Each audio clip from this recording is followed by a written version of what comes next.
When you get it, go ahead. And I want you to get 1 Esdras chapter 4. Ezekiel 36, verse 4. Therefore, ye mountains of Israel, hear the word of Yahweh Mighty One. Thus saith Yahweh Mighty One to the mountains, and to the hills, to the rivers, and to the valleys, to the desolate waste, and the cities that are forsaken, which became a prey and derision to the residue of the heathen that are round about. Therefore thus saith Yahweh Mighty One, surely in the fire of my jealousy have I spoken against the residue of the heathen, and against all Idumea, which have appointed my land into their possession with the joy of all their heart, with despiteful minds to cast it out for a prey. Okay, so you can see it wasn't just the Idumeans who were in there, but you had the residue of the heathen. You had other nations dwelling in the land as well. And we're going to cover that a little bit later. Go ahead and read 1 Esdras. I want you to read verse 47. 1 Esdras chapter 4, verse 47, and then read verse 50.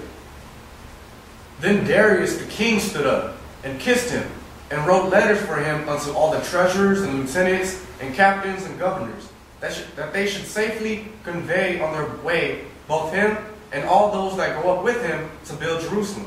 Now listen to what was said in the letter that was written by Darius. Verse 50.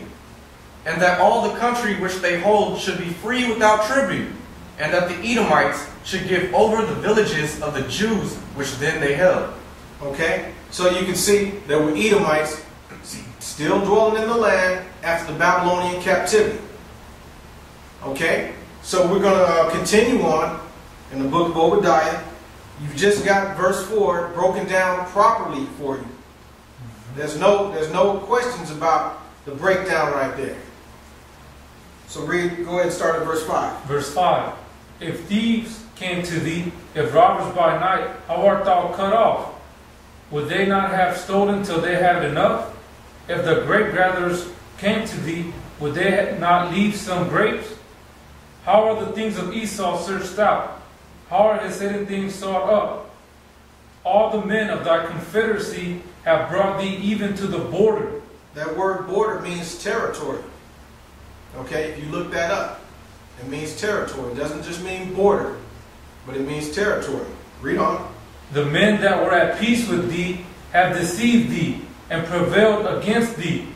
That they eat thy bread have laid a wound under thee. There is none understanding in him. Verse 8. Shall I not in the day, saith Yahweh, even destroy the wise men out of Edom, and understanding out of the mountain of Esau? Yeah, you had wise men in Edom. We've already covered that before. But there were wise men in Edom. Go ahead. Verse 9. And thy mighty men, O T-man, shall be dismayed, to the end that every one of the mount of Esau may be cut off by slaughter. And this is where you guys go off on verse 9, because you think this is saying everyone on the mount of Esau, like all Edomites, are going to be dead. But that's not what this is saying. And we're going to prove that. What is the mount of Esau? The promotion of Esau, the mount of Esau. You got the mount of the Most High, and then you have the mount of Esau. All right, but that'll be covered, and you're fully going to understand that shortly. Go ahead and read verse 10. Verse 10.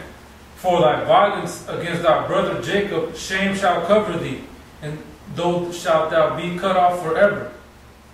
In the day that thou stoodest on the other side, in the day that the strangers carried away captive his forces, and foreigners entered into his gates, and cast lots upon Jerusalem, even thou wast as one of them. Now let's see, how were they as one of them? These men that who they were confederate with. Okay, I want you to give me Psalm chapter 137, Psalm 137, and read verse 7. And you get, before you do that, you get 1 Esdras chapter 4. Go ahead. Remember, O Yahweh, the children of Edom in the day of Jerusalem, who said, raising, even to the foundation thereof. Okay, so you can see they were in league with the Babylonians when they came. They were confederate with them. Go ahead. 1 Esdras chapter 4, verse 45. Verse 45. Okay. Thou also hast vowed to build up the temple, which the Edomites burnt when Judah was made desolate by the Chaldees. Okay? So when the Babylonians or the Chaldeans came in, it says, according to the Apocrypha, the Edomites burnt the temple down. So they were confederate with these strangers that came in, who were the Babylonians. All right, let's continue on. Verse 12.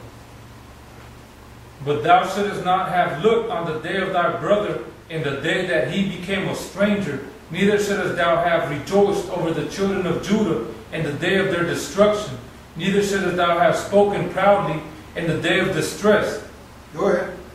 Thou shouldest not have entered into the gate of my people in the day of their calamity. Yea, thou shouldest not have looked on their affliction in the day of their calamity, nor have laid hands on their substance in the day of their calamity. Neither shouldest thou have stood in the crossway to cut off those of his that did escape. Neither shouldest thou have delivered up those of his that did remain in the house of distress. Go ahead. For the day of Yahweh is near upon all the heathen, and as thou hast done, it shall be done unto thee. Thy reward shall return upon thine own head. Now, this is another place where you guys err, because many of you think that the day of Yahweh is always at the end. So you apply this further, makes you want to apply this prophecy to the end times. But that's not the case. I'll give you an example of the day of Yahweh. Go ahead and give me Ezekiel chapter 30. You'll see a clear example of the day of Yahweh and how it's not always at the end. You guys like to call it the day of the Lord. All right? We'll show you how it's not always at the end. It doesn't necessarily mean the end time or the end judgment. That's not the case. Go ahead. The word of Yahweh came again unto me, saying, Son of man, prophesy and say, Thus saith Yahweh the Mighty One, How ye, woe work the day. For the day is near, even the day of Yahweh is near. Okay, pay attention. It says the day of Yahweh or the day of the Lord is near. Read on. A cloudy day. It shall be the time of the heathen. And the sword shall come upon Egypt, and great pain shall be in Ethiopia, when the slain shall fall in Egypt. And they shall take away her multitude, and her foundations shall be broken down. Go ahead. Ethiopia, and Libya, and Lydia, and all the mingled people, and Cup, and the men of the land that is in league, shall fall with them by the sword. Go ahead. Thus saith Yahweh, They also that uphold Egypt shall fall, and the pride for power shall come down. From the tower of Syene shall they fall in it by the sword, saith Yahweh the Mighty One. Go ahead. And they shall be desolate in the midst of the countries that are desolate, and her cities shall be in the midst of the cities that are wasted. And they shall know that I am Yahweh, when I have set a fire in Egypt, and when all her helpers shall be destroyed. In that day shall messengers go forth from me in ships, to make the careless Ethiopians afraid, and great pain shall come upon them, as in the day of Egypt, for lo, it cometh. Thus saith Yahweh the Mighty One. Pay attention. Go ahead. I will also make the multitude of Egypt to cease by the hand of Nebuchadnezzar, king of Babylon. Okay, so we know the Nebuchadnezzar, king of Babylon, his time is already past. All this stuff came to pass. It was fulfilled. But it was the day of Yahweh, or the day of judgment for them at that time, for those sins that those nations had.